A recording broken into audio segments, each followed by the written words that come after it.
Pernah nggak sih kalian nonton film terus ada satu adegan yang bikin merinding, padahal nggak ada dialog sama sekali?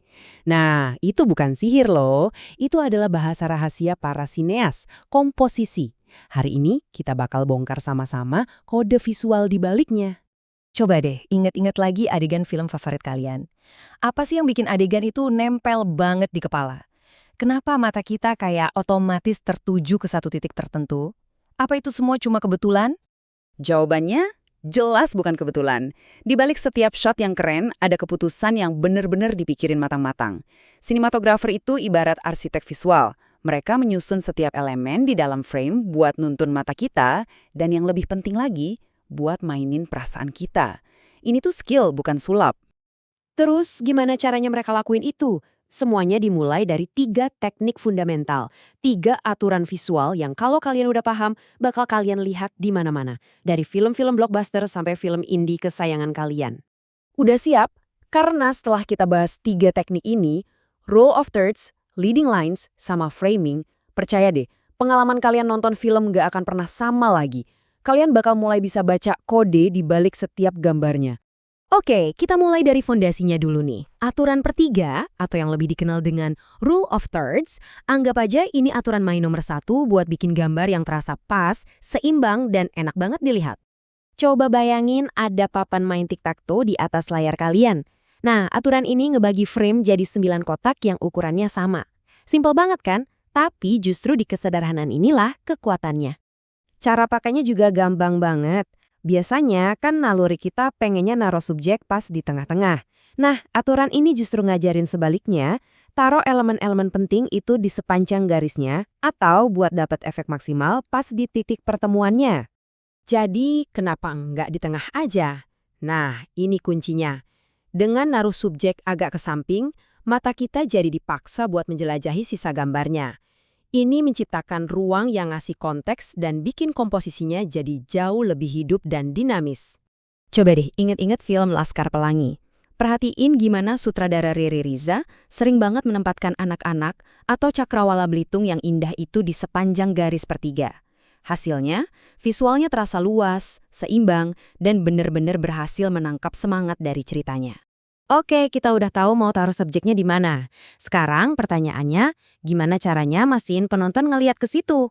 Nah, disinilah leading lines atau garis panduan masuk dan ambil peran.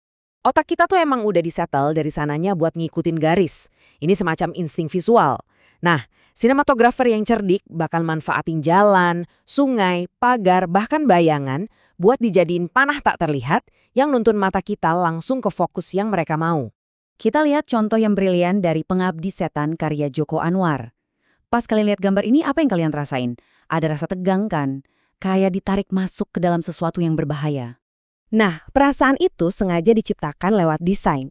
Lihat deh gimana garis-garis dari dinding, langit-langit, sama lantai seolah-olah menyatu di satu titik.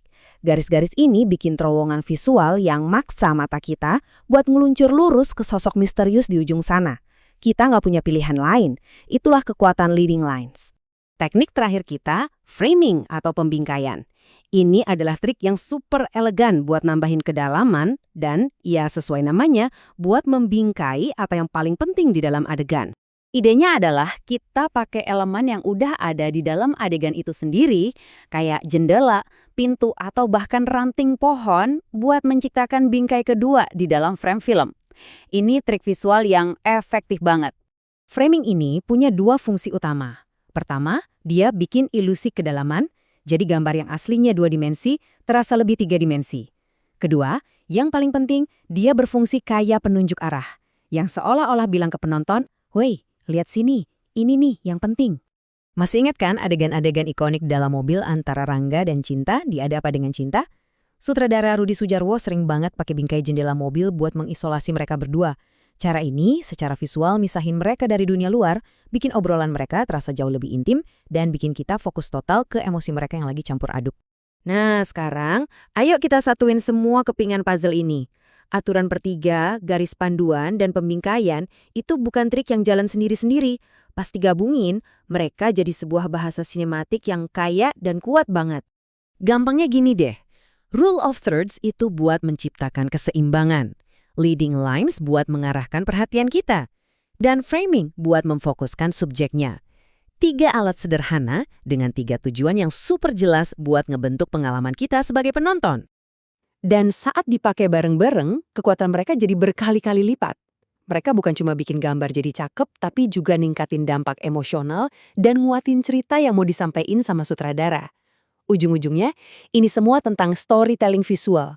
Dan yang paling penting, ini bukan cuma teori doang loh. Seperti yang udah kita lihat, para sineas hebat di Indonesia itu jago banget pakai bahasa ini buat menciptakan beberapa film paling ikonik yang kita punya. Ini udah jadi bagian dari DNA sinema kita. Jadi, lain kali kalian nonton film, coba deh jangan cuma ikutin ceritanya. Perhatiin gimana gambarnya disusun, lihat di mana aktornya ditempatin, kemana garis-garisnya nuntun mata kalian, dan gimana adegannya dibingkai. Kode rahasia para sineas sekarang ada di tangan kalian. Pertanyaannya, film apa nih yang bakal kalian bedah duluan?